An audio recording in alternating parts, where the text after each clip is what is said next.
This stream contains fast-flashing images that may affect viewers who are susceptible to photosensitive epilepsy and other photosensitivities. Viewer discretion is advised.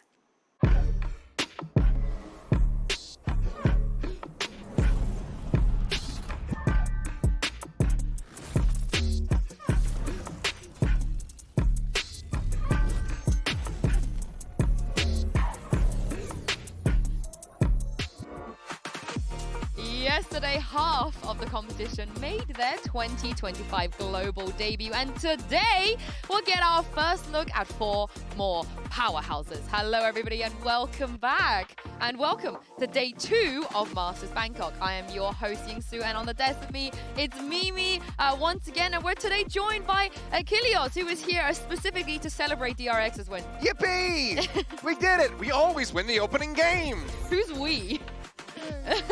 Me and the other Show them your DRX notebook, fans. Seth. You know. Show them your notebook. Yeah, all right. He's not biased at all. Wow, okay. I mean, you get to be biased, you get to flex a little bit today, and so do you, I feel like, Mimi, because you did say yesterday that G2 were winning it all.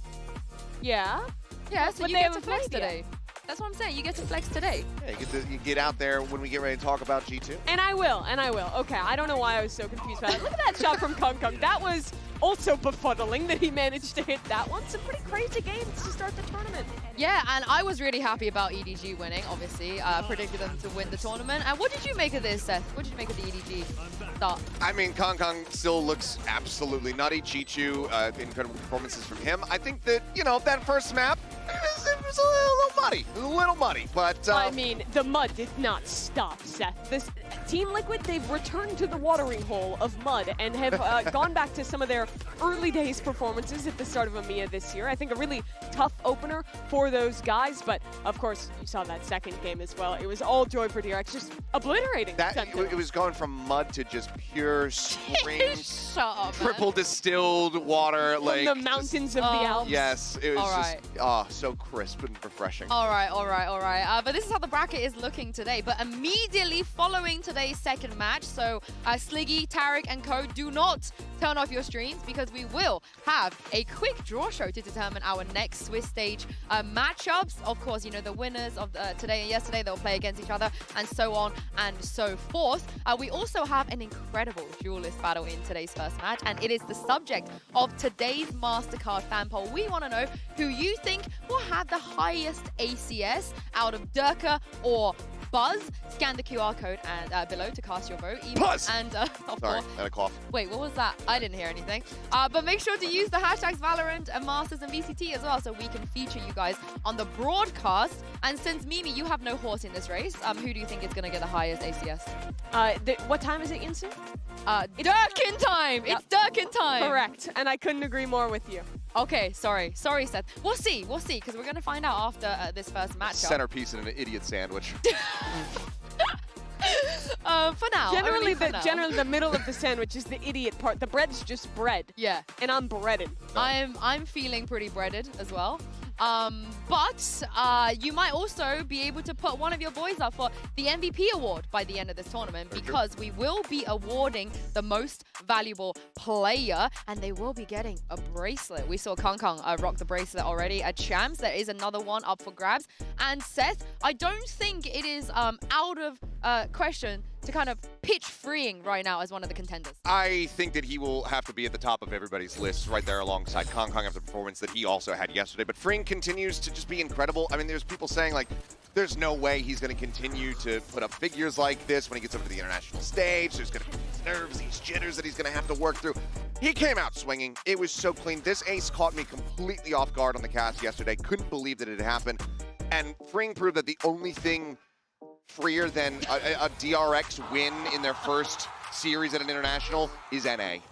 Wow. So damn true. free. So eloquently said. It was an incredible day for the DRX rookies. Both Freeing and Hyunmin making their global debut had incredible performances. It feels so good to watch a DRX that has decided to, instead of, you know, going back, recycling a lot of the same talent, trying the classic players in Korea, to take risks on some rookies. And they were absolutely rewarded here. Freeing has been such a good pickup for this team. I mean, he's been nuts, but also worth mentioning Mako with just a big change up in his own play style, double TPing forward into those sites on Lotus and just opening things up on C. Crazy to see Mako looking very comfortable now as the IGL. Yeah, and of course, the other player I feel like we could maybe throw it out there as an early contender is not Kangkang EDG, but Mimi Chichu. Yeah, Chichu had a really good game. He was always a consistent player in their run-up to champions, but occasionally there are matches where he takes over. And he's one of those guys that you put him on a site, solo anchoring as the Viper or as the Vise even now, as we saw yesterday. And he's so good at navigating the execute, finding that isolated duel, winning that out, and getting even more beyond that.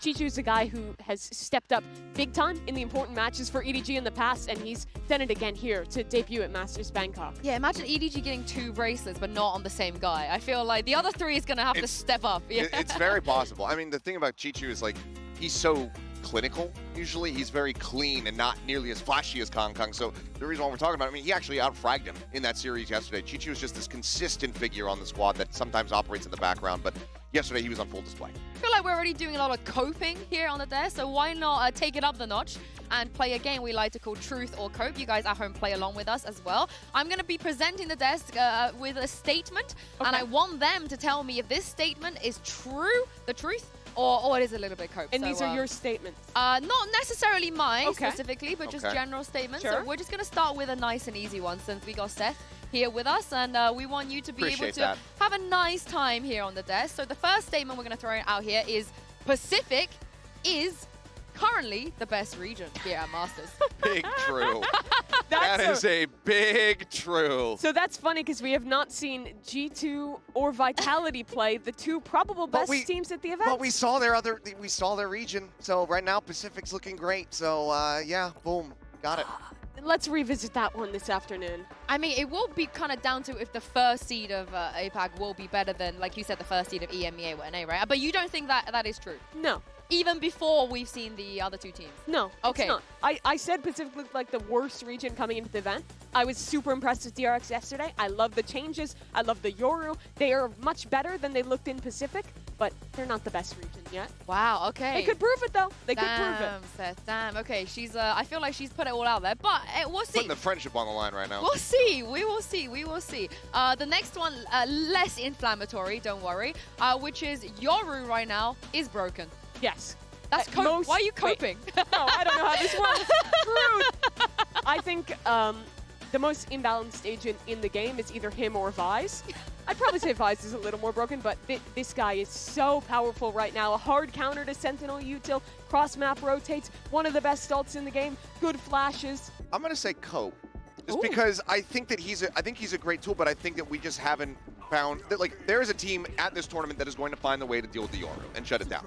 I think that that iteration is going to happen. It just hasn't occurred quite just yet. I don't think that Yoru individually is particularly broken. I would say that Teo is overall still a bit more busted with his kit. I disagree. I think they're both pieces. They're complementary, right? I think Vise, Teo, Yoru are all something that is fitting together. But I think this is the time where Yoru's kit has been strongest, and the way he interacts with other agents in the current meta makes him just so powerful. And the reason I lean towards Mimi for this is your coach, Termi, yesterday said, you know, we have to play Yoru now. We looked at NA, we looked at EMEA. Human, you're on Yoru duty. And he also agreed on the desk. So I feel like if your coach thinks it's broken, surely you're not going to doubt your coach. Yeah. He's on the team. You're not going to doubt your coach, right?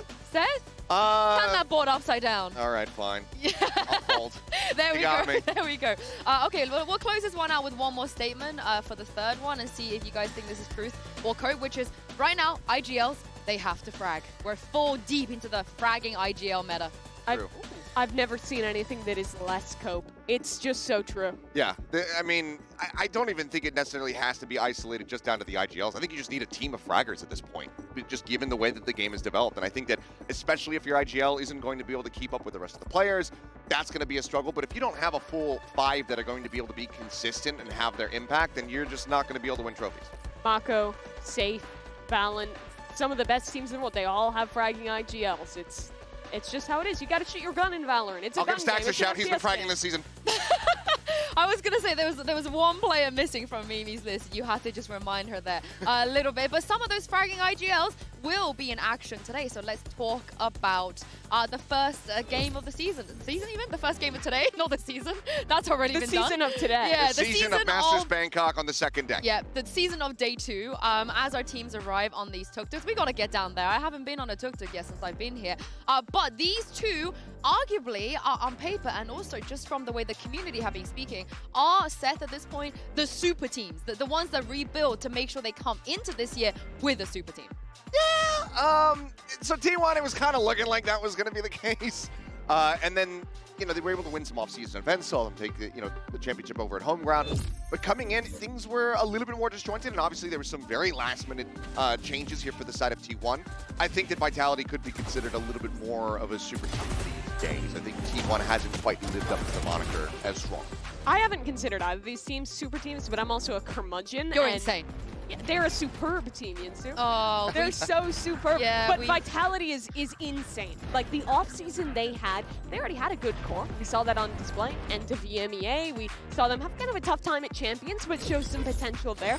And then they pick up Les, one of the best Sentinel Viper players in the world, import him over to EMEA, and then you pick up Durka, who is a top 2 player in the world minimum. If he wins this event, I think he overtakes Ospa, says the GOAT. Almost like you're saying they built a team of super players to make themselves into a super team. 4 out of 5 of their players are not the undisputed best in role when you look at them on paper. So I don't think that's my definition of a super team. All right, well, I'm going to go out there and call them a super team. I don't remember the last time that a team has managed to assemble, all of these superstars from across the pond as well. And one of the reasons, actually, when we spoke to the players as to why they decided to join this Vitality project was a very simple answer, and that answer is safe. We spoke to their coach, Faded. He came over because he wanted to work with Safe. Les came over because he wanted to work with Safe. And Durke also wanted to join Vitality in particular because, let's not forget, he had a lot of options. He could have gone anywhere, any other team he wanted to, and he specifically wanted to come here to play Mimi with Safe. Yeah, what this guy has done is assembled a team of players that are all highly experienced, highly skilled in their individual roles, and who he can give a lot of agency. You see it there in Durka's reason for joining this team. Safe as an IGL, an ex-duelist. He gives me more space, more opportunity to make those plays, and I think Safe is really good at being the guy who glues the team together, but also just calling a macro idea, letting the team work out the rest, and giving the freedom to these superstars to be the best they can be.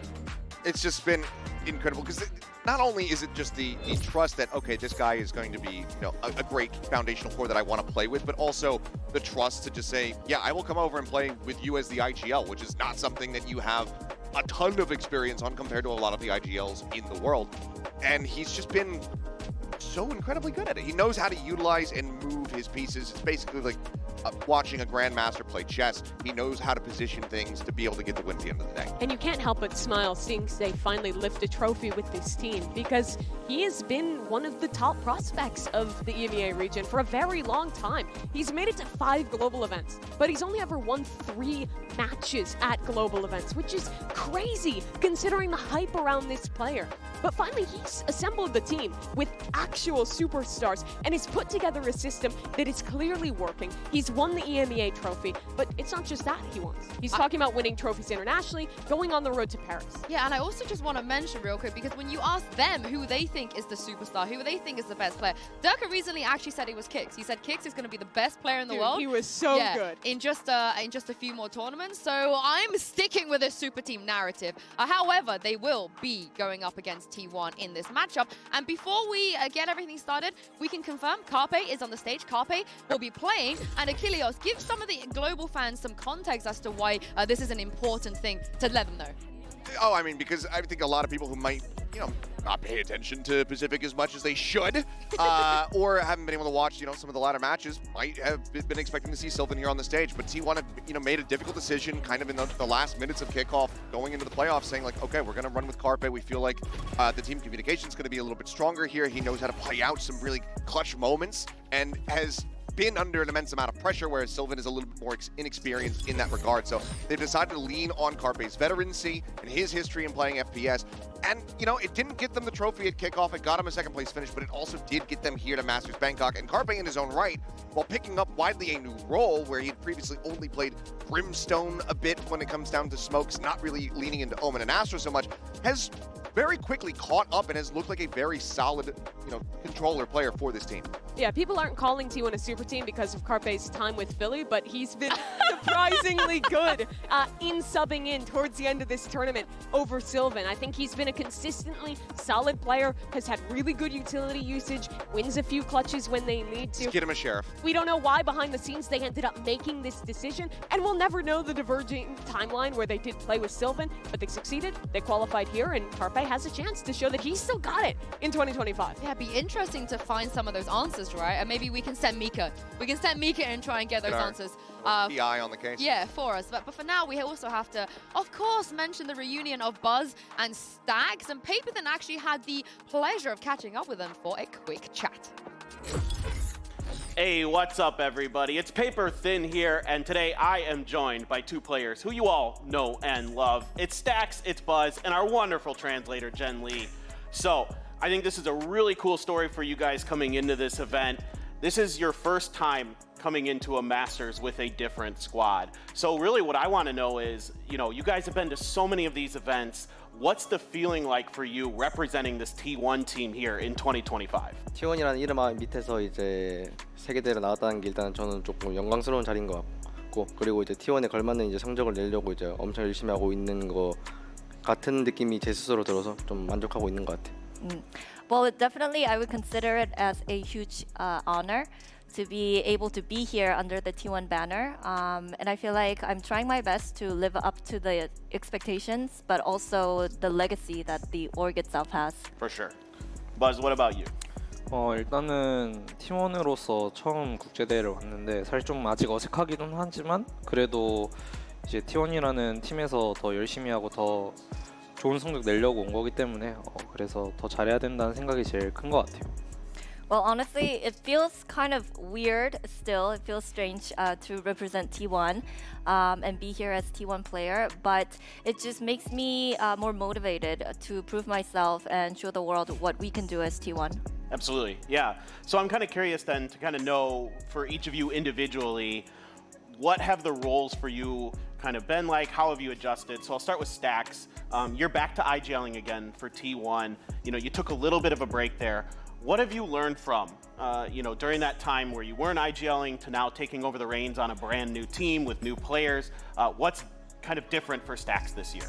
일단 IGL을 계속 했었어가지고 잠깐 쉴 때도 제가 IGL을 안 하고 있을 때 조금 답답한 경향이 좀 많았었는데 제가 그냥 다시 잡고 이제 제가 하고 싶은 플레이를 T1에서 많이 할 수 있게 됐고, 그리고 이제 조금 시간이 많이 지나고 경험이 많다 보니까 이제 제가 원하는 대로 또 잘 굴러가는 것 같고 그냥 좋은 것 같아요 저는. Well, I have been IGLing for a bit, and even when I wasn't IGLing, I always had this thought that, oh, maybe we can do things differently and maybe I could do it better. And because now I'm able to kind of navigate the team to playing in a way that I want them to, and I have plenty of experience to back it up. So it definitely feels great, and yeah, I think we're on the right path. Yeah, for sure. I mean, you've got a ton of experience being an IGL, no doubt. All right, then I want to ask about another player with a lot of experience in the duelist role with Buzz. You know, you've been one of the most consistent players we've ever had at the global events for Valorant. But now you're playing for a different team. You were so known for being the guy who's going to do the dirty work. You're going to dive in and you're going to take the aggression. You know, you're going to open up space for your team. Do you still feel like you're the same Buzz now on T1, or is there a new Buzz here that we're seeing in 2025? 좀 똑같으면서 많이 달라진 것 같아요. 왜냐면 일단 제가 하고 있는 역할은 DRX 때랑 크게 다른 게 없다고 생각은 드는데, 그렇지만 T1에 와서는 뭔가 요루나 네온 같은 그런 듀얼리스트에서 조금 다른 캐릭터들을 많이 기용하게 되면서 조금 똑같지만 조금 다른 느낌을 많이 받는 것 같아요. I would say a little bit different, a little bit same, because my role and what I need to do as the duelist did not change, But joining T1, I'm playing more of the Yoru and the Neon, so those unfamiliar duelists that I kind of haven't touched in a while. Yeah, definitely. It's something that I feel comfortable with, but also is something new for me. Absolutely. Okay. My final question, guys. What is it going to take for this T1 team to win Masters Bangkok? What's the path for T1 to get there this year? 그냥 잘하면 이기죠. Play our best game. That's it. That's it? It's that That simple. easy? All right. Okay. All right. Well, that is going to be it with Stacks and Buzz. Thank you so much, guys. Thank you, Jen, for the translation. And can't wait to see what these guys can do on the big stage again.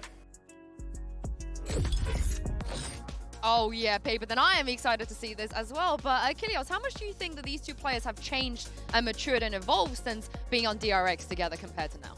I mean, I think, quite a bit. As far as like in-game is concerned, maybe not as much. I mean, I think that they've just kind of stayed on the same path, so it hasn't been anything super huge with the jump over to T1.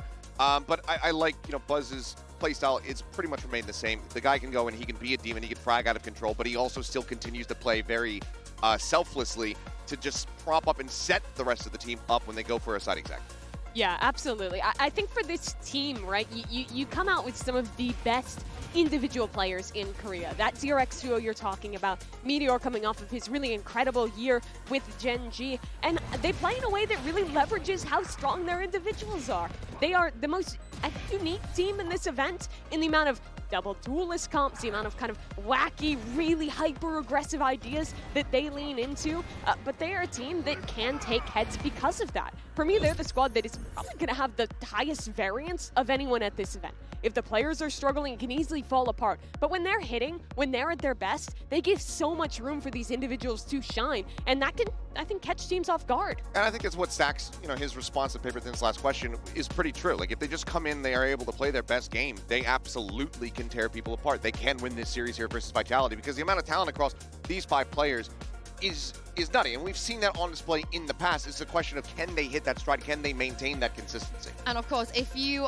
for some reason, didn't watch Pacific, in which case, what were you doing? And you're looking at this graphic thinking, what is Meteor doing on T1? I mean, I can tell you guys what he's been doing, which is, Achilles, you've been watching all of APAC. He's been frying. He has been, especially when he picks up the ISO. The ISO was something that kind of caught us off guard because they're running double duels on maps like Haven, Lotus, and Meteor just comes out with his ISO, and he has such incredible impact just by going out and just shooting people in the face. Like, that's basically all he needs to do to be able to find impact, and he's so damn good at it when he's on that ISO in particular. Kill contracts, he only lost a handful across the entire run of kickoff. He had a huge win record on that. And you look at these comps, and it is easy to just lean into the they're gonna shoot you, they're gonna run at you kind of ideas. But I do feel like they have a lot of really well thought out stuff with these. You can see Lotus that is in that one as well. I love their Lotus comp where they're using the ISO shield to fight into a rubble every time. I think even their offbeat compositions are all really well thought through. And all of the players kind of understand the macro idea, why it works. And yes, there's gonna be some mud, there's gonna be some chaos with this team, but at the end of the day, they're starting from a good base. Yeah, and as you guys saw at the bottom of that graphic, of course, it was Vitality's Haven comp. It looks very familiar. We've heard Durka talk a little bit about why Vitality are running that comp, and he was very candid. He said, I feel like with the group of players I have now on Vitality, we can make the Fnatic Haven even better. Although we've had Mini also dispute that a little bit and say, I'm not sure if it's entirely better just yet, but it will be very, very, very interesting if we do get that map and we get the Meteor ISO versus the safe ISO as well. And in fact, Meteor himself actually told us what he thought would happen if he ever went up against safe on the ISO. We're going to get the quote in just a minute. But it's, like you guys said, it's very, very interesting that they run these comms, they run the ISO. Not that many teams do it, and not that many teams look good while doing it. And both of these teams are the ones that do. We have the quote just coming up. Let's take a look. Here we go. He said, Meteor said, when it comes to safe, for me, it would be a kill contract. For safe, it would be a death sentence. And he went on to dig this grave even further by saying if he really actually wanted to learn something ISO, he would be watching Alpha, you're not safe. So yeah. So he's devious work. You gotta come in with some confidence, that's for sure. But Meteor clearly having drops, and I mean, he absolutely should. His performances on ISO have been incredible. I like that we actually dug out the kill contract record there with his, what was it, like 16-7 or something when it comes down to those ultimates. So if it comes into play today, I really will be looking forward to that one-on-one. But Meteor, he's coming into this. He's a championship-winning team. He lifted a trophy last year. He should have all the confidence in the world. It is funny looking at that because it also draws a similarity between these teams. Whether you believe it or not, people have called both these squad super teams for a reason. They play similar styles. They both give a lot of credence to the individuality, the skill of their players. And I think it can come out either way. So you have to have that confidence from a guy like Meteor. Yeah, and I can't wait for the other duelist battle as well, of course, between Buzz and Durka. They actually caught up with Mika Fabs a little bit earlier. This is a matchup that many have been waiting for. I have Buzz and Durka with me. Now, of course, you guys have faced off against each other in years past, but Durka, it seems as though you come out on top a lot. You probably get more kills than Buzz, not counting last year, but is that going to be the same story today? Yeah, I'm just here so I don't get fined. Buzz, do you have a comeback to that? Are you going to get more kills? Is it going to be Durka?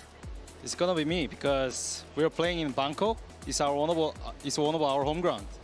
Oh yes, Pacific represent for sure. Now, Buzz, how are you going to tell Durka from the clone Durka? Maybe a real one is shine and fake one doesn't shine. Is that true? I mean, it shines if you shoot it. Well, thank you very much. Have a good game, gentlemen.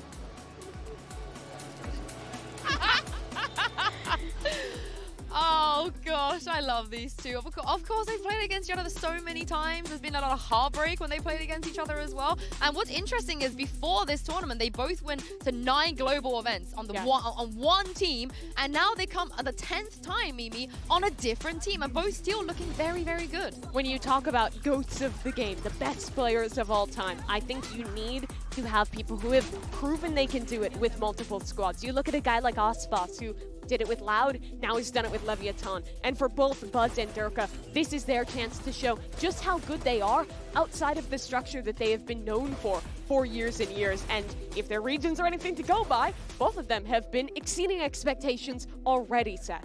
No, for sure. I mean, Buzz has just been on an absolute heater. He's been getting a little bit more out of his comfort zone, not just leaning on things like the Jet Rays like we've seen in the past. He's been picking up the Neon, the Yoru more often. And I think that has been great to see, and I think that he's slotted in really well, especially in their double duelist comps, to be able to play, off and bounce off of Meteor.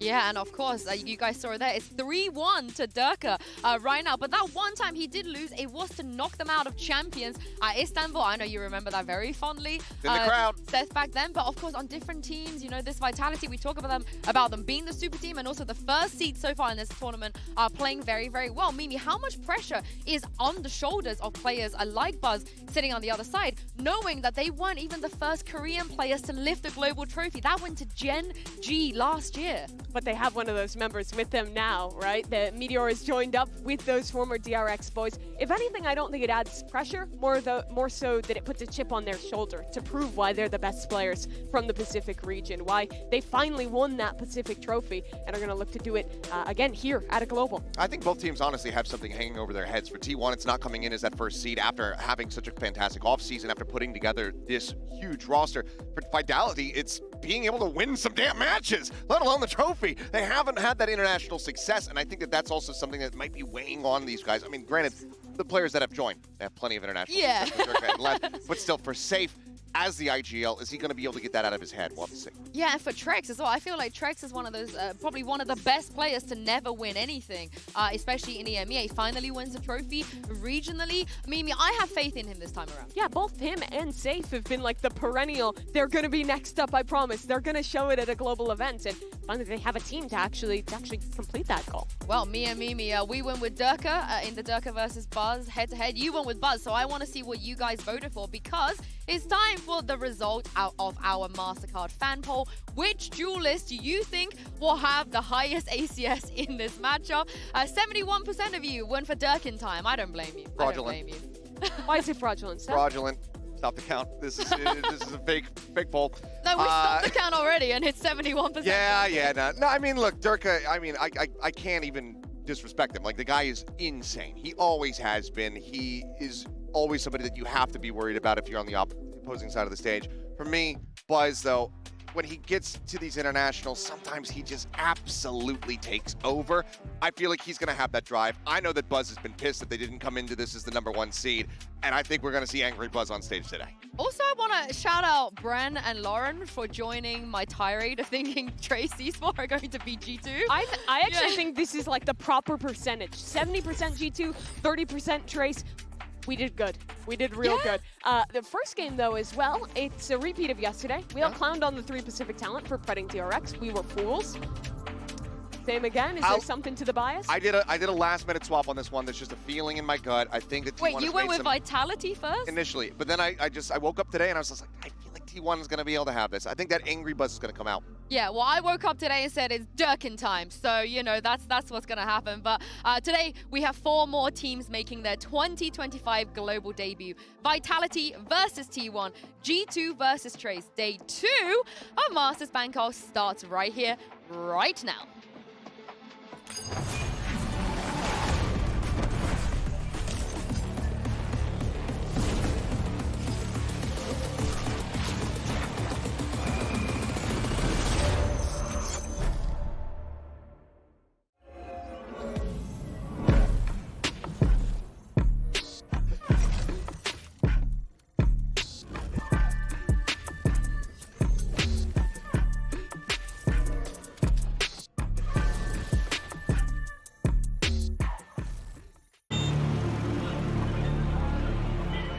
Quality isn't a great duelist. Definitely being selfless and doing their job. Not worrying about how they're gonna die or how they're gonna kill. Just fully relying on their teammates to make sure they're set up and just trusting us. With Jogmo, there's not a single doubt in his head. 我觉得想跟他们队的那个加个盟，因为他当年在一系夺冠那场比赛我是看了的，然后他的打法还有他的瑞子玩得都非常好。我觉得 G2 今年非常的强吧，我们不会像上一次那样紧张，然后更有自信心赢下这一场。Our confidence is the highest it's ever been, especially with our new addition of Jogmo. We have a real X factor. Leaving this tournament without a win will be a disappointment. 我一直觉得 VCTC 是最有竞争力的赛区，然后今年我们一样会证明它。G2 is the best in Americas, but now we're going to show you G2 is the best in the world.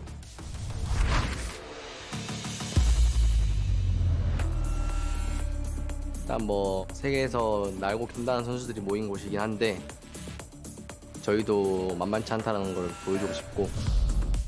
아마도 이 경기에서 이 첫 바이탈리티나 T1 경기에서 이긴 팀이 가장 높은 곳까지 가지 않을까 싶습니다. I'm happy for Stags because he qualified with a new team.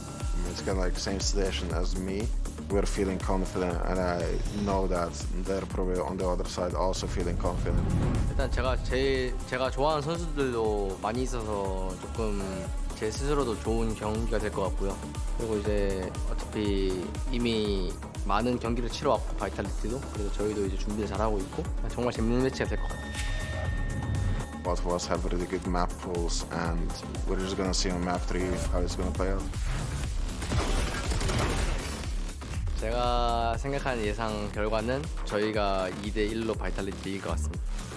I think it's gonna be T1 Vitality. We're the kings of Europe. Now we are taking on the world.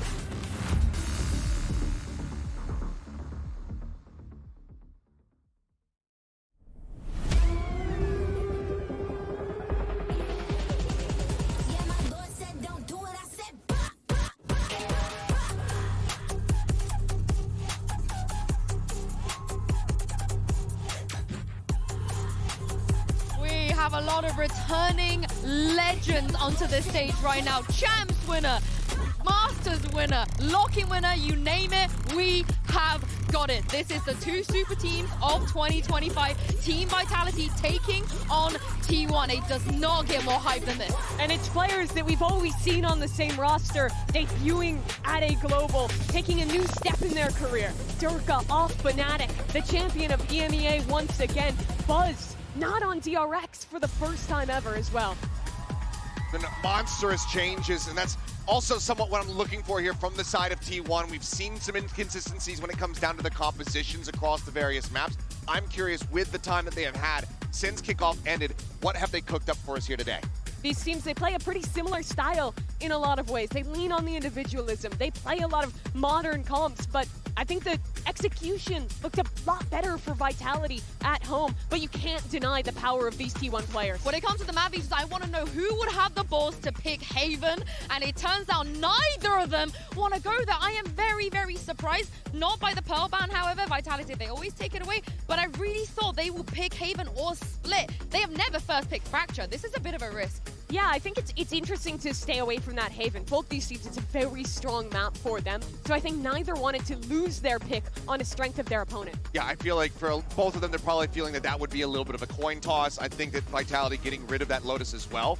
Surprised it went to the second round. I wouldn't have been too shocked for T1 to really lean on that as their opening pick, but they opt for the Bind, which is a map that they were really going for at the beginning of kickoff, but weren't really finding solid results on. I believe Talon being able to get a 13-5 victory over them, etc. It got better as time went on, but they continue to lean on this, favoring this as their map based on scrims, I would assume.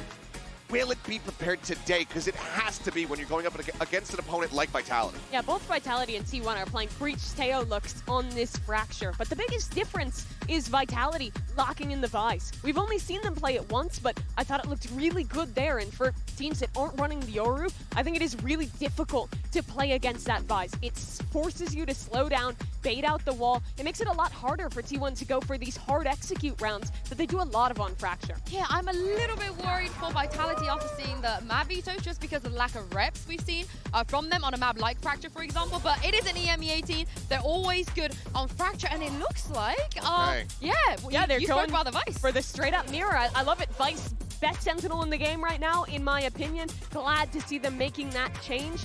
Meteor, the one to lock it in as well. Yeah, he's been playing around with this a little bit. We also have seen Izu picking up the Vice from time to time, but Meteor, I haven't seen huge consistency, huge impact from him when he is playing on this Vice, and that's something that he's going to have to deliver as they start on this defending half of Fracture. It's a mirror match, but that means Buzz versus Durka on the Raze. Couldn't think of a better way to kick this off. I couldn't think of a better way as well, but I don't know if we're ready to go into game. It looks like we could be ready in just any moment, but for now, the fans are absolutely loving it behind me here. Yes, we are ready, so let's throw this over to get us into even match one. It is Brent and Sideshow. Thank you very much, guys. Yeah, let's get to it with this one. I mean, this is... it could have been a very interesting game, honestly, with the maps, but it didn't go in the way that we were potentially the Haven, expecting. the Lotus, yeah. the double duelist, so much ISO. Denied it, man, just denied it. But what we have here is two teams that were built with purpose, and that purpose is being super teams. Now, whether that has actually materialized is one thing or another, and we're yet to be seeing as well how they're going to be performing across this event, but high expectations of Vitality. T1 got high expectations for themselves. They've been having a few issues themselves, and just in terms of what roster they even want to run, what coaching staff they want even in their ears when it comes to timeouts and whatnot. But we start with Fracture. And a north side crunch by the look of things too. Trex under pressure early, forced to evacuate. Yeah. And going to be communicating that to the rest of the team. They can go for a little reaction. And it's actually Carpe, the guy that you were just talking about, that might put up a slim amount of resistance on A. He's got into a hard anchor position. He's on an island, and he's got to do a lot in this spot. Still with the thorns to help and supplement. Slows down the approach at least. Still, he is on the site. Solo for now. He's done a great job of shutting down Durka there. That duel was vitally important, and there's another fight. Beautiful call by Vitality, honestly. Cut noise, wait for the smokes to dissipate, and the bodies are toppling. Players just walking straight into them. And look at that. Them out of the picture. Look at this discipline. It's so nice to fall back in the 4v2 and make sure that T1 can't cause more chaos. Ensuring that there are no wins whatsoever for T1. They even think they've rotated. Yeah, it keeps them guessing, doesn't it? Look. It's great calling. And I think that's one of the things that's been so impressive looking at this Vitality roster, because it was a massive question for us. Safe, new to the IGL role. Potential for Stax to make the difference there with the calling, but he's going to have to come out with the pistol shots, and it's just not enough for Stax and Meteor. They got outplayed there in the 4v2. We're already just seeing evidence, I think, just of that discipline for Vitality. This is a team that have been dead set, I think, and they know what they want. They've been, saying themselves they've got their eyes on the prize, which is Paris, champs as their end goal, and any trophies they pick up along the way, it's just an extra bonus. Yeah, I was amazed when they actually won in EMEA kickoff, bearing in mind that you know, Durka, Safe, they've less even. They've been there before. They've picked up trophies, right? But for them to purely be focused on accumulating trophies, looking towards the end of the year, being the best version of this team that they can possibly be, they were probably the least focused of all of the rosters on the here and now. Yeah. Maybe them and EDG over in China. Long-term growth mindset. So here you see them prioritizing Altorb acquisition as well. There's a lot of them on the map. Itsu takes contact against Trex. Trex has got to play these kind of situations fairly carefully, but he's also only got a Ghost, so he's allowed to go a little aggro on this round. See if he can get some information. Putting it down, he's just spotting out a body or two, and this is going to be fake noise pressure, essentially. See the drone. And Safe does a lot of this. You'll see this on map 1 and map 2 when he's playing the Tejo. Just to make the potential site hit a little bit safer, although Vitality not committing over towards B. And just as Vitality start walking Dish, T1 starts spreading back out to B. So much uncertainty in this round. Time might start to get a little bit short, but that's Salvos. Drop down, Izu, yeah. It's out of the pan and into the fire, and a bullet to the back of the brain while you're at it. Durka, short work, Buzz is up close and personal, but the Classic can't really do too much in that spot, and this is just clean as anything from Vitality. I mean, talk about coming out swinging. They're looking pretty immaculate. We're seeing some early pieces of aggression. So early round, they go forwards, they take some kind of space, and then we've seen round 1 and 2, they slow things down and they wait for the reaction from T1. And this, I think, is showcasing the amount of experience on this squad. I don't think it's right to think about this team as being heavily microed by Safe as the IGL. Yeah. He's in charge, he's the leader, but there is such a wealth of experience and vocal players on the team as well for him to rely on. Good players and star players like that. One of the big head-to-heads that the desk was alluding to and talking about. Buzz versus Durka. Yeah, that's an incredible one. They've been to global events, Buzz and Durka, 9 times before, representing Fnatic and DRX. And now they're here for the 10th time in New Jersey's representing Vitality and T1. It's an amazing historic rivalry that we're now seeing in new colors. Here's this push out through tree. This is something that T1 love doing as a reaction off A pressure.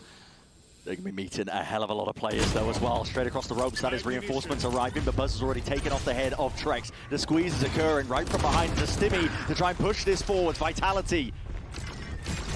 If they can stem the bleed in and stack some Buzz alongside him, Salvo's around. This is an awkward and tricky spot for Vitality to be in, and how are they going to be surviving it? They're not. Mowed down. Pincer maneuvers by T1. Wins it out with 2 of the players surviving. That's Buzz and Stacks. Really important there that Trex ended up going down too. T1 took fights. That little push, the duo push out through tree, is something that a lot of the Pacific teams have been doing. Based on a reaction, you hear noise elsewhere on the map and you just double up and walk out. It's unexpected. Normally you expect the B players to be hard anchoring, and then this time Trex falls defending halls and it becomes a full crunch. A beautiful round, right when they needed it. Yeah. Early pressure into A main. Looked like Vitality wanted to go quickly, but they were cancelled out there. Itsu using the salvos, maintaining some halls control. And Meteor may end up getting tested here for the first time in his anchor position on B. He used to play Cypher on this map, and he used to be immaculate at working around the cages. I don't know how he's going to be able to stay safe in these spots. I assume Carpe is going to be throwing smokes for him to play around. Doesn't really have the luxury of those cages, as you mentioned. Carpe on the controller. You were talking him up, Josh, as well.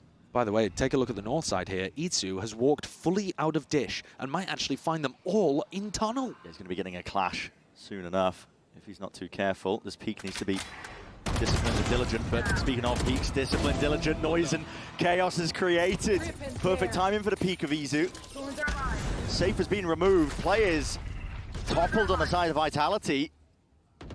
Before they even know it. 30 seconds left, 2 players left to stand. Lessing Kits can't really do much in this spot. This is essentially 30 seconds left. to be boiling down to a save. And that's now 2 rounds in a row that T1 have found a mid-round timing to push out. In round 3, they pushed out Tree. This round, Isu realizes there's no pressure over towards Dish, takes tons of space, control, information, and then a good teamwork play, just to ping pong off each other over at Arcade. Cast your minds back as well. Vitality. It's a team that we haven't seen bleed too much, but the closest they came to it was the grand finals of EMEA kickoff. That Team Liquid playstyle, a lot of contacting, trying to find the gaps in the play. No guns surviving. That is rough for Vitality. If they kept a couple weapons, maybe this round could have been dangerous still, but there's barely going to be any sting to it anymore.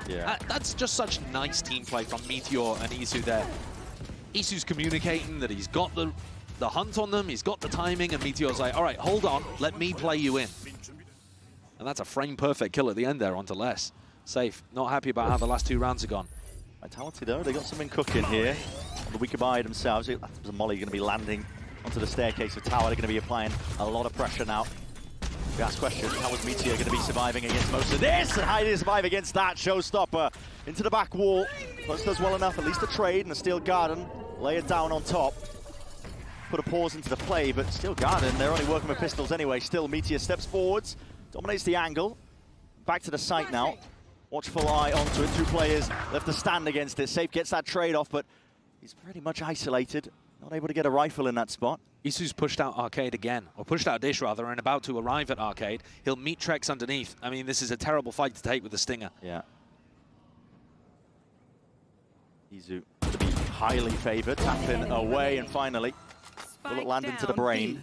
Spike drop down on. It's just all really an impossibility for Safe at this point. He's locked into tower. Nowhere to run, nowhere to hide. Tiny gap that Carpe's got to play in. But there's no shot for Safe. No.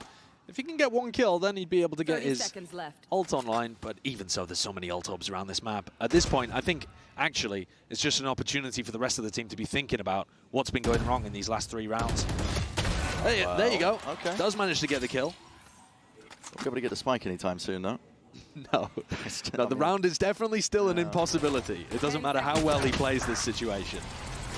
3-2. And considering how very, very clean the first couple of rounds were, T1 have done a great job at answering back. The adjustment to go for these mid-round pushes has been immaculate, and that is what Vitality need to focus on. They need to be able to control the timings so that when Isu pushes out Dish, or if Meteor and Carpe push out Tree, they get caught. If Vitality end up losing this round, I think we're going to see a tactical timeout coming out. Nice! Major ultimates at work here. Yeah, they really are. Smoke's down. Default line, nice and early here. Dirk wants to take some space off the back of it. See if he can pave the way to a bit of access now. And he, Torb given up, picked up, kicks. Now going to be 1 away. Good break on the flash there as well. They knew where Meteor had been putting it. And here's that double push again. Look, Meteor, Carpe, doubling up, taking tree control as a reaction to losing Arcade. Pushed back and postured though by that flash. And leaving Isu to anchor into tower, which is a really unusual defensive setup.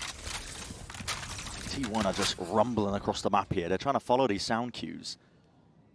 Isu's been so isolated, but it's such a weird position to have a defensive tail in.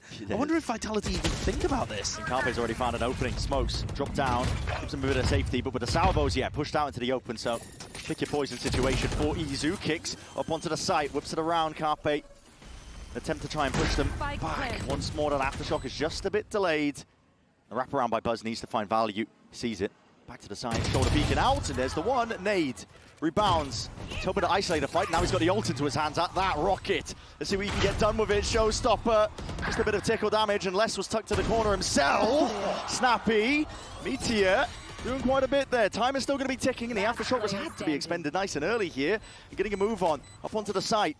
Damage has been done to Trex here, but a Rolling Thunder is that immediate insurance policy. It's going to be buying that time, a window of opportunity, and Trex right from behind. 3-3.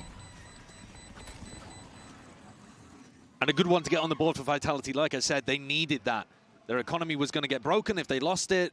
They were looking like they're losing control of the game at that point too. What went on up here? Just forced into it. Yeah, just forced slightly into that little sight line there. It was a really strange position to be holding, honestly, from Itsu. But he'd done a good job in previous rounds of being able to find those moments to push out on defense. Oh, a bit of frustration there from Stacks, too. Yeah. Looks like another B split, yeah, from Vitality. Thorns are going to be slowing down his approach. The reaction from Here's the push. There's no way you're taking this peek alone. Jump spot, oh my god. Just spotting the player, but you don't want to go for this, do you? They could actually accelerate there. If the Vitality players were quick enough, they could have trapped him with less or safe Zolt. Well, fight occurring. Down into tunnel, I believe. Quick trade, though, evens it out. 4 versus 4, up towards drop now, and Izu is in a bit of trouble. It's a good stun. Reactionary! Rifle in hand. Sure work of his opponents, and that's a spike drop down in his lap. Less will be forced to salvage the situation. Rapid on it. Oh, wait a second. Buzz reveals the position. 2 stray bullets, and right into the open arms is safe. So, 1-2 combo, but a lot to overcome still if you are Vitality. Ults, thinking about it. Launching smoke. Carpe has to just play his life here. Wait, what are they going for? They're committing it, yeah. Wow. They want to use ults to try and clear out this space on top of it, but right from behind, Carpe ends up losing the fight. Armageddon now, offloaded. This is looking manic. Even a molly at their feet, but already the players are up and ahead of all of this here. The Armageddon's going to be pushing them forwards, and a molly as well. Only the tiniest of windows to play in. Izu down on just 30 health. Comes down to these fights, and how do you take it? You've got to think Vitality not favored. How is it even possible? They'd have to jump up and land on a holy No shot. way in hell, they were waiting for the salvo combo, but again, how do you even get the spike, man? It's just dropped off into their faces, and there's only 4 seconds left. They need this kill, and Izu knows it. Getting the man scramble and dash, get the hell out of there, son, and he wins the round out. You're never going to see a round like that again, I'm telling you. That is a ludicrous round. That one is absolutely bonkers, but it is so fitting that it's Isu who stays alive with the Red Bull clutch, because he has all of the credit for setting that situation up in the first place. These fights, skirmishes over towards tunnel, almost inconsequential when you see what he's able to do there, utilizing the stun and the kill onto kicks as well, denying the trade that was going to come through. At the moment, by the way, it bears mentioning that Durka is having a very rough game on the entries. Almost every single time that Durka is trying to get his way into a site or into an area, he's getting hit by something, whether it be a stun like in that round, just getting killed by a player in an unexpected location, and he's currently 3-6. This is a player that most people are looking at as the best in the world heading into this event. And Vitality desperately need him to come online. What a wild round, though, and a cacophony of ultimates expended on both sides. Oh, yeah. It's just carnage, man. Pulls the timeout out of Vitality now. It's all about stamina bleeding and see if you can turn this one around, because you are right. I mean, every time that Vitality have tried to make a go of things, whether it's the B split, there's usually going to be like a smoke in the face. Thorns, a reaction from T1. Something to throw a wrench into the plans. Now this would be a great round for T1 to do something aggressive, offer it. And the fact that we're 14 seconds away, and T1 have got 4 players over towards B, and a breach ult to work with. I mean, I could see something bonkers happening here. But anytime you come out of a tactical timeout like this, where Vitality are trying to craft the right setup to get themselves back on the board, it's worth hitting with a haymaker. That was going to be used to try and take that side control. Now we know no pushback from T1. It's going to be that retake setup, including the flash onto the side, the Thorns through main. A deep push through the north side as well, so that couldn't squeeze on any potential player. Meteor feeling pressure. That flash is good with the connection at least, but trying to isolate this fight down towards Sand and main. This is brave from him, but he's received the backup. Team's alongside him, and while this is going on, all that noise pressure, Trex might be just working his way into the B side. They're going to be committing the plant though, so not going to go for this one, at least with a roll in front of that does push them back and away, and T1 want to try and flood into this. Tucked into the side, is there any defense in order? Durka coming alive, and no one clearing this guy out. I said he had to come alive, but they breach ulted him and didn't clear him! One-man army! They're not clearing him! They're not clearing shite! It's an ace from Durka, man! His whole team smoked off. He didn't give a damn.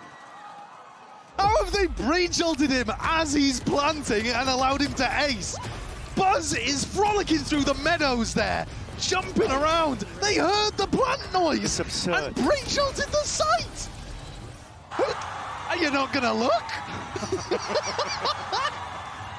We are having some insane rounds here. But I'll tell you what, Vitality needed that one, didn't they? That's got them straight back into things. T1 are now on an eco round. Dirka's earned the ult up. Hello. Gonna get that flash and players into his face. What a skirmish. A classic right click. Tremendous value to be had. Buzz is right there with him though. Rifle into the hands, tries to whip it out, but it's traded in time. 3 versus 3. You got to remember this is the weaker buyer T1, so maybe not quite the exchange that Vitality were looking for, but cut noise. Now is the time for a bit of discipline from Vitality. The question is, do you defend these guns, or do you try to find the gap and get a plant down? Vitality want a bit more map control. It's a deep flash to try and take control of Sand. Not willing to give up main control, as you mentioned. Carpe uses his final smoke. That's going to allow this crossfire to still exist. Getting up really close with the classics. Ult line kicks forwards. Meteor and Stacks together, trying to combine their might. One to the side, just one left to survive. Meteor, not long for the world there. It's risky business going through the smoke like that. T1 was set up to try to defend it. Almost a thrifty, but Kicks comes through. Perhaps we'll get a return to normalcy here. But I doubt it. Rifle's back online for round 10. Remember, what's worked for T1 so far is having Vitality pressure one side of the map and then getting a good push out in a different location. And when the sides swap, that's exactly what Vitality themselves are going to do on defense. My eyes are on E2 again, because look, he's droning out through Dish. He's going to see that all of this is safe. Watched by Less and broken. Oh, not quite broken, just expires. Less now taking the ropes to the south side. They're pinging it out. They're aware of the fact that E2 has just been exploiting the Dish push. Yeah, and the question is he going to go for it? How long do you wait to see if he goes for that push and try to bait it out? Applying a little bit of pressure now over towards the south side as well, as Safe took the ropes. Now Les goes back with the spike over to the north side as well. A hell of a time. Kicks has made sure that this is safe. Carpe going exploring, but he might be walking right into the crossfire, but stays his hand. You're going to need steady aim for what's coming up here. Steel Garden overlaid on top. A lot of util now, putting the pressure down over towards Arcade. There's that molly at the feet alongside the smoke, so Carpe was ready for it, at least to a degree, but how long are you going to be able to at least survive? Not much longer. Still up and towards Evan, and this angle, Meteor rifle in hand! And my God, beautiful work from him. Here's E2. On high, easy from behind. On the ropes. Getting away with murder there, Les. Peekaboo. Stacks his time to shine. Him alongside Buzz. Made this very awkward indeed. Les. Just one man, 28 health. Very difficult spot. He's worried about Buzz coming from the tree, and Buzz has gone through tunnel to Arcade. Great flank. A lot of discipline on show. Bit of spam, aftershock, and now there's just no time to work with. Buzz knows it. Time to hide. Decent try by Les. It's 4 kills in a round for him, but it's not a round win. No, it certainly isn't, and I think you credit to Meteor in this one. Carpe goes forwards, trying to find the timing, but got hit by the flash, and it's these 2 kills over here. They also buy time for Isu to come around on the flank, a flank that was, broadly speaking, unwatched for, and yet Les still managed to hit it. Yeah. But look, Buzz is pushing out through halls, and Isu is pushing out through Dish. At the same time, Vitality have got to be able to trigger those pushes and go back and catch them.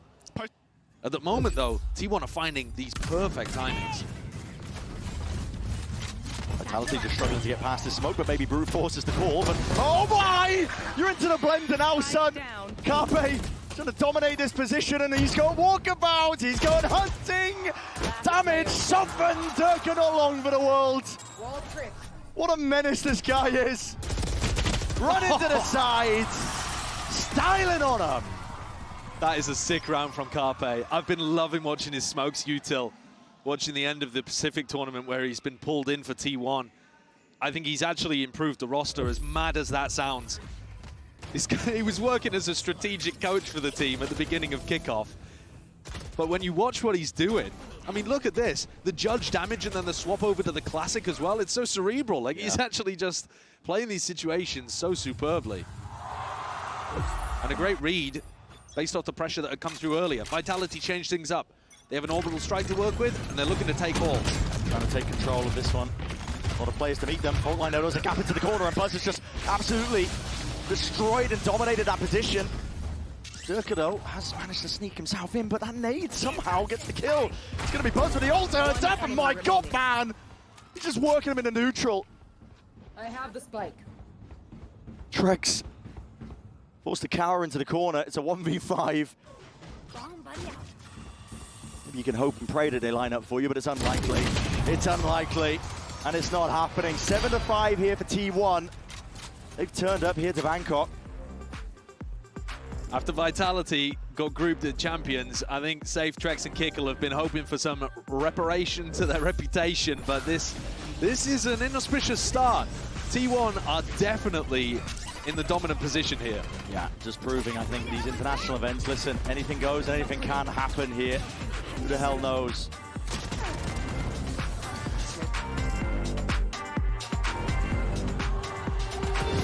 Had it with your old phone? We've got you. At Verizon, trade in any old phone for iPhone 16 Pro on us, on any plan. And get iPad and Apple Watch Series 10, all three on us. That's up to $2,000 in value, only on Verizon. Red Bull gives you wings.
Well, with a match like this, the player quality is off the charts, and we're getting it here and now. Durka and Buzz, as the signs are proclaiming, they're going head-to-head. They're clashing hard in this match so far. And Buzz, top of the scoreboard, 10-8, having a great game. Durka is at 9 kills, right behind. But if you think about it, apart from the ace round, that means he only got 4 kills across the other 11 rounds that we saw. And that, I think, tells the story a bit better than just the scoreboard. Because while he did have that huge round impact, on the attack side, I felt like he wasn't really getting the entry that he was looking for. And Buzz is going to be, I think, anticipating some serious action on the attack. Les is lucky to be alive. Zipping across the ropes here, trying to contain various levels of it. T1's default looks like they've got the wall just in case there is that dish push. I mean, listen, Easy was doing it enough himself, so they're aware of that being a potential gap with the way that Fracture's being played these days. And T1 on their attack sides, at least in Pacific Kickoff, were playing really defaulty kind of styles. Not too many of these instant off-the-barrier splits and execs. Fighting halls here, though. And it's a fight that goes the way of T1. Safe. Cut to the corner. The Salvos, though, points out a direction, and he's got backup. Kicks arriving onto the scene just in time. Is there any awareness that Isu is taking position towards Dish? Les is being left with the job at 25 HP of covering the B site on his own. And thankfully, there's nobody from T1 prodding that. Vitality have got the stack in the right place. Easy just pre-aiming in case there is that jump up. Wait a minute. Okay, he's got his wish, hasn't he? Yep. It's not the cleanest in the wall, but he gets the job done. And the players low, deep onto the side. The Salvo is going to be clearing out one level of it, but Stacks is way ahead of the curve. And still, almost single-handedly there. It looks like the trade wasn't even ready in time. It doesn't matter. Barreled over these players, leaves it to Les, and as we said, poor Les, 25 HP, essentially from the beginning of this round. He's got it all to do. Now players are low on the side of T1, but it's monumental at this point here for the pistol. It's looking all T1, especially if they've got that discipline holding Util in their hands. Tucked players contact, looks like as soon as Izu sees signs of life, either that or from on high. And there's the swing. Nice shut down. A pistol that should be setting T1 up nicely for this map. And it'd be a big one to take. Oh, yeah. Vitality picked Fracture here, thinking that they would have the run of things. And it's a nice map for this EMEA super team. I mean, I say EMEA. They're not, they're a global super team, essentially, right? With less coming over. But it's one where they can spread out. In theory, it lets them rely on that quality of their roster to take the duels around the map. But we've seen T1 running things. Let's go, boys! Momentum is there. They're feeling fired up. Deep Molly, nade up and over. Run alongside it. Trex realizes that he has to give up control of the side here. There's no holding against most of this one, so open access, and it will be, in all likelihood, an open plant. That's actually a really nice nade from Buzz. It pops super high in the air, and it breaks that normal high-low setup that you would get from the guy behind the box and the person in tower. So combining that with the Tejo drone, a beautiful idea on the anti-eco. T1 have done their homework. Looking very drilled. The post-plant positioning is essentially impeccable. Fault line, the only thing to try and supplement this push as well with the classics in hand, and Buzz will make sure to shut it down before it even gets started. He's been on fire today, hasn't he? He always comes out with big performances, I feel, at these international events. I think same could also be said for Durka, but he's in a very sad position. Accidentally right-clicked. I think he was trying to go down to the spike. They knew he was there, flushed him out, and they're going to be looking to hunt down these players as well. Hopefully not giving up too much into the process, and indeed, they won't. A lot of guns surviving here for T1. Yeah, those 3 rifles, 2 Bulldogs, and a Phantom that they've managed to keep in is going to make this bonus round pretty lovely here.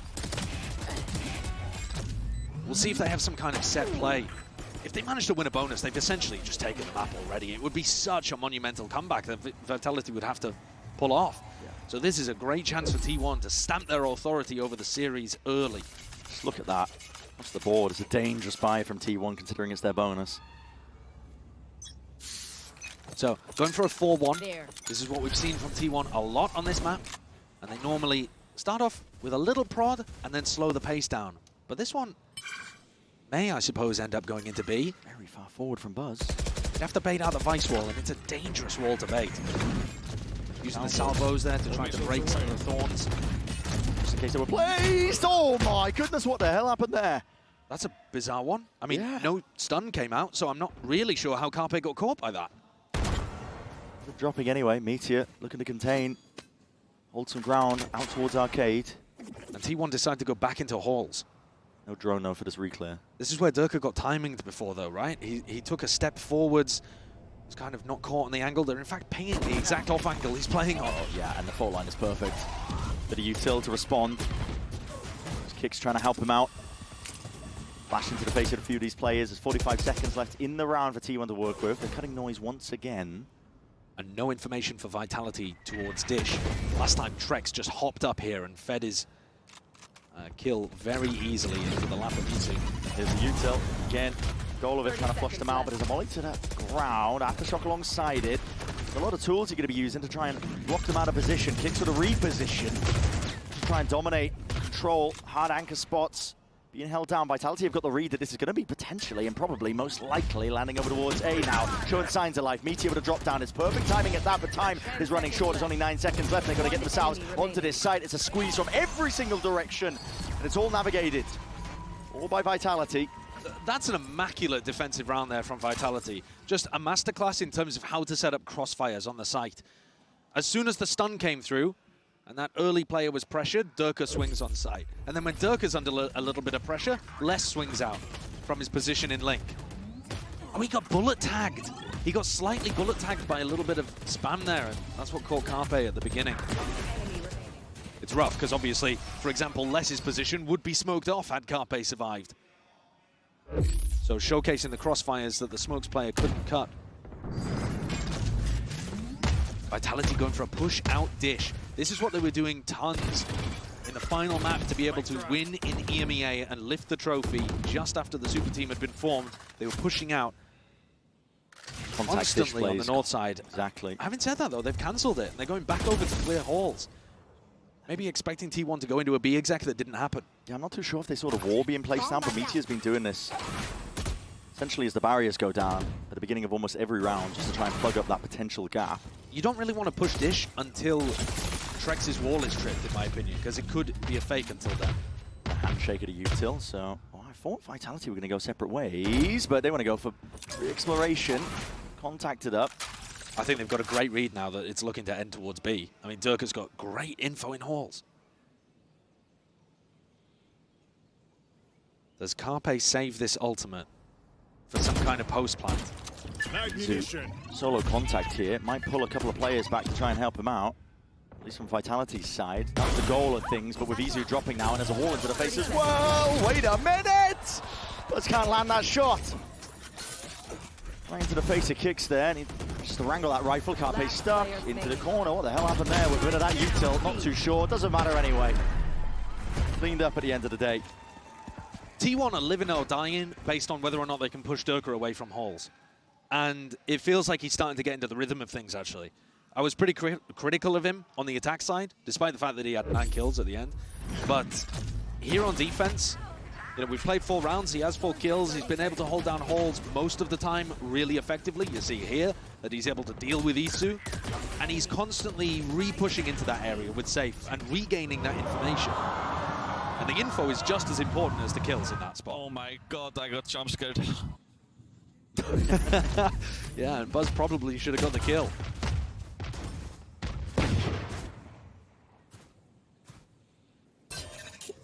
Weaker weaponry now for T1. They've been knocked down. A peg or two. Meteor so is deep. Yeah, this guy is just taking liberties. He's He's through. In through the smoke. Arms out with a util, and guess what? Kicks not ready with a rifle in hand. Jump scared again. Here's an ult. Trex got to try and back himself away, but he's stunned up as well. T1 are so damn aware of the gaps and the potential to be played. What a combination. Orbital strike just fries him. And now open side control. T1 with this plan. Need to hold this one down for the smokestone, and they realize it. Look up for the north side. Look at this nice flash from Meteor. Buzz taking this fight. Oh, he played in front of the flash. And Durka wins it. Cleans up one of the angles. Yet, okay, util out into the hands. These timings are being found, and it's all T1. Less weakened, steps forwards, tries to take the challenge, leaves it down to Safe, and not long for the ward again. So T1 straight back at you. And that's a sick read of a gap in the B defense for Vitality. That is Meteor showcasing why he's one of the best Sentinel Lurk players, and has been, and got all of that experience from his time in Gen G when they were the best team of last year. He just managed to walk through arcade. Nobody caught even a glimpse of him, and he's on top of kicks. Rats in the walls, I think you said before. I mean, that was Team Liquid yesterday. Durka's picked up the operator to try to deal with this. A fight over towards arcade, and here he is with the showstopper. Explosive! And it's an opening. Finally, Durka's going to be happy with that. But again, Meteor trying to find those gaps and the timings, the weakness in the defense. Vitality's not giving it up, though. Eager to take the fight and eager to draw blood. Putting a stop to this. Any funny business out towards the B site. And Stax is left isolated as the smoke to cross back. So quick, the reaction from Vitality. They lose 1 round to that gap over towards B. They're like, okay, we're going to fill it instantly with a stack, with an off, with a showstopper. I'm smiling. Slightly overcompensating, perhaps, but but it worked perfectly. They limited T1 to only 1 round from that weakness, from that mistake. And they've also damaged the eco pretty heavily. We just caught a glimpse of it there, but Meteor and Buzz have barely got any money to work with. Durka having to fire that off just before it got cancelled by the Tejo. And then there's an off shot. Look at this buy. It's all over the place. Look I was just at staring this at it, man. buy. Spectre, Sheriff, up and over the top with a nade rebounding. Here's the salvos alongside it. Durka going to be tickled by a lot of this. Suppressed in the process, and a flash into your face as well. Showstopper now. Offloaded by Buzz. Clears the way. Vitality scramble. Drone of their own as well. That's just an attempt to suppress it so that Buzz isn't able to step forwards past that boundary into their spawn, and Vitality setting themselves up even further now. They want to go potentially fast, but the nade's not committed. Trex on Arcade versus Isu. It's going to be a really big duel, and Isu has actually turned his back to it. Yep, Carpe might be able to try and pick up the slack into that direction. I mean, this is crazy. Clearance into the corner. Carpe's only got a sheriff to work with. They don't even realize that they've crossed these timings up. Still, Rolling Thunder cuts it up. Trex finally wins it. Return of the fire happens again, but tower control still maintained. T1 have got it for now. Can they hold on? Abundance of util, Cacophony at that, Aftershock into the corner, Les tanking it, but he gets half, and then maybe that potential win con. Is it what Vitality needed? Rifle in hand, Safe wins it out, and a 1v2, time ticking, kicks. He bought that win con. It was paid for with blood, but it gets the job done for them, and so Vitality trying to scramble it back to an equalized game that we see here on Fracture. That was a serious risk from T1. They decided, we have the ultimates to be able to get in. It doesn't matter that we have weaker weaponry. We'll be able to win the post plant here. And because of Vitality being able to respond with their own, like, for example, that orbital strike, you get to see it there. The value that Les got from those players in tower, unexpected. And all of those weird wraparound timings through tunnel. Vitality come out on top. They're still in this game.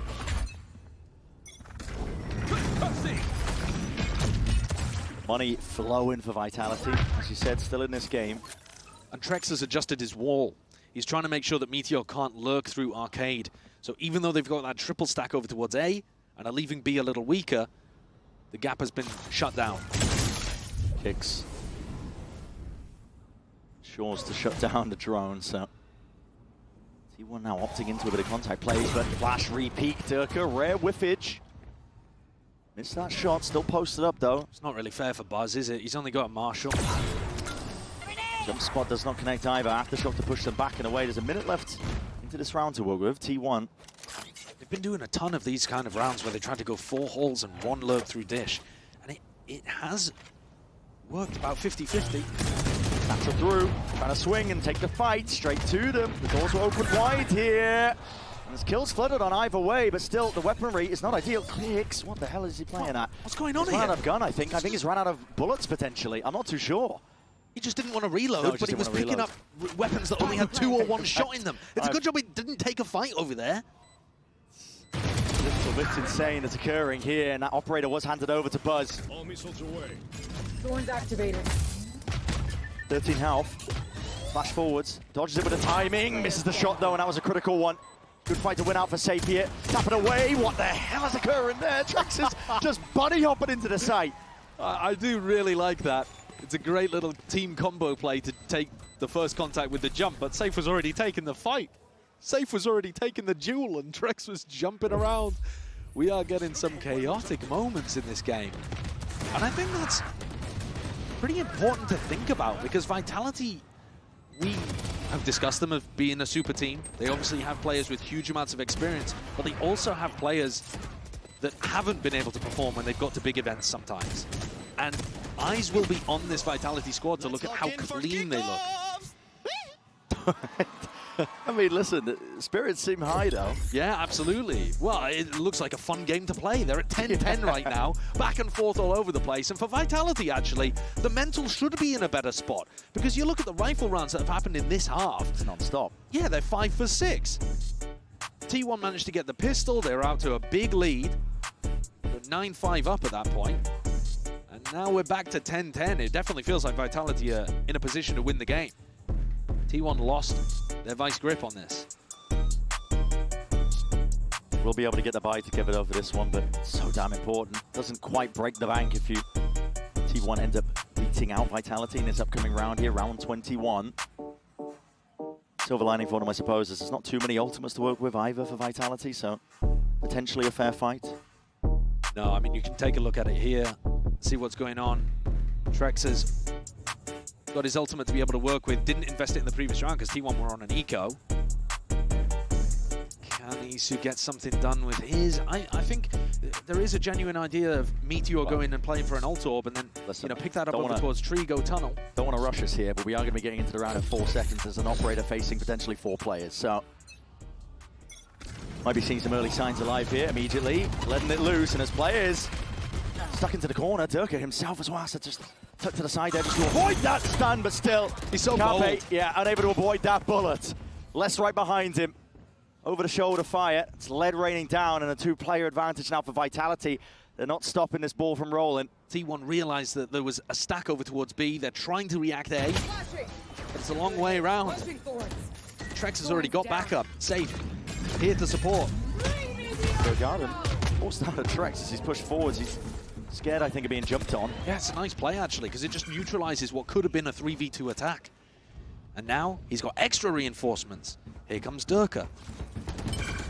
And instead of being the weak side of the map, this is now the strong side. And T1, they've lost all information towards Tree, Arcade.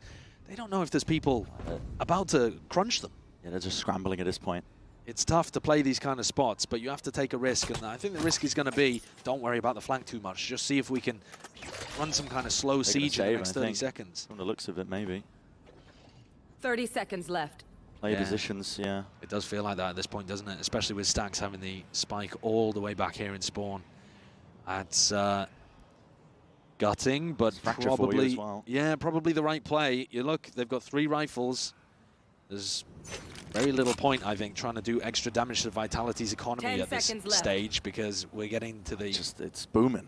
Yeah, the tail... Well, we're also just getting to the tail end of the map. I have missed Fracture, though. It's a great map. A lot of coin flip fights at the beginning. Well, yeah, and I suppose you could call this one of them. But at the same time, when you have a coin flip fight, we normally mean it's anybody's to take. And I think that certainly could have been T1's to take. And credit to Durka for having the composition in that situation to, even while stunned, still go for the op repeak. He wasn't pushed away, wasn't coward. And this looks like T1's 4-1 default, where they go over towards B, try to draw a player A, and then end in that A exec that we've been seeing so often. Vitality have never really punished the north side player, even though they know that Meteor Itsu is lurking up here. I think they've seen this wall going down now twice.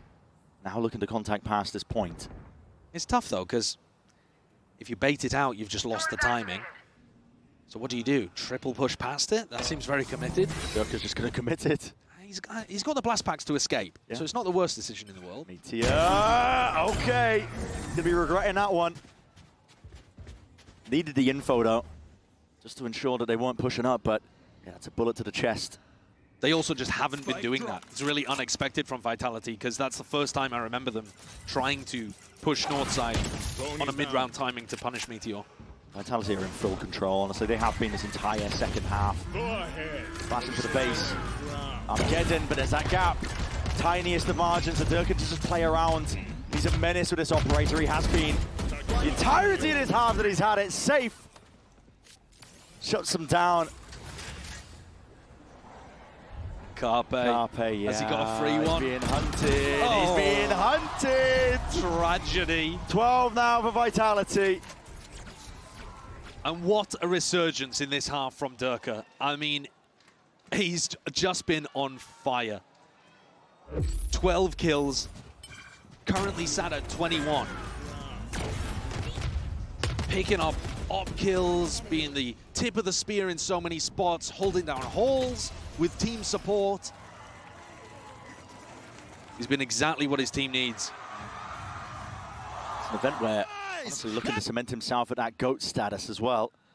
Obviously up for debate to a certain degree, and it's not even the sole goal of Vitality, as you've already mentioned. You know, the eyes on the prize, which is champs, that's their focus, essentially. It's a very long-term growth mindset, which, you know, I respect. It takes a lot to try and get that and instill it into a team, but along the way, if they pick up a few trophies, and listen, I mean, the accolades will be piling up for a player like Durka.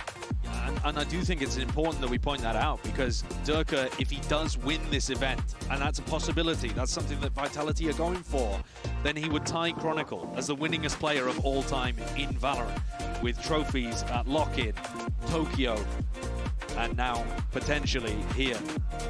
And if they did win, Les would also join Sassy as the only player to have won a Masters and a Champs trophy. Yeah. Jorgamo and the rest of EDG are also going for that. A lot of elite groups that players could potentially, and with reasonable chance, to join. Yeah, there's some serious chance of history to be made here at Masters Bangkok. But for now, to focus on the here and now, T1 have taken this tactical timeout to try to adjust something and win 2 rounds in a row. Meteor died before he could get value out of this Steel Garden. And he's going to be starting the round again, isolated from the rest of his team, but this time on the south side of the map. Are T1 going to run something quick? Just a drone to try and set the pace.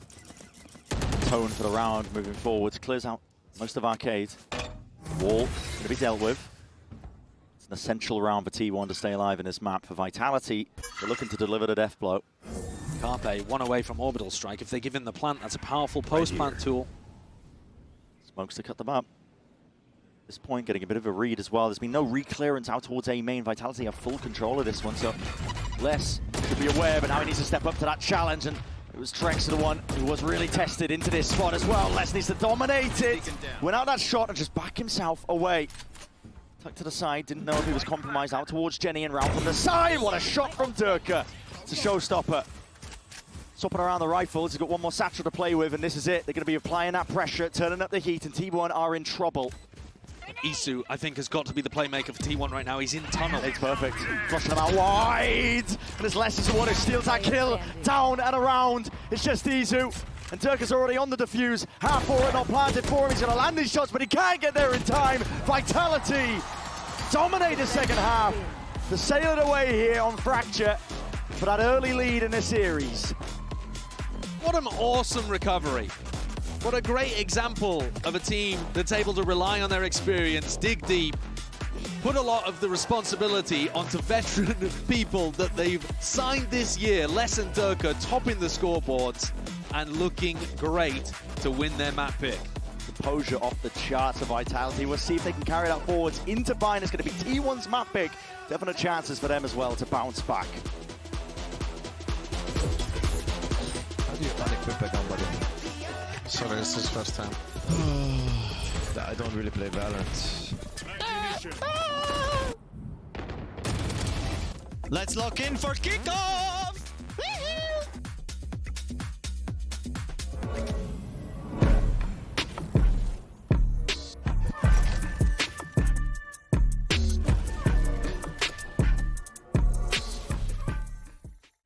Face your death, cause you play a roulette with each step I progress, no less. Go ahead and place your bet, cause we know where we at, we know we top tier. Cause all the hate that you bring, we know it stops here. I'm taking off like a rocket here, ain't stopping here. It's strange how they cannot see the future, but see profit here. Wait up, we gon' always win. Promise that that's not a promise, yeah, that is a threat. You know that I promise to bring the team commas. When the whole team win, that's when you flex. Win, and I'ma do it again.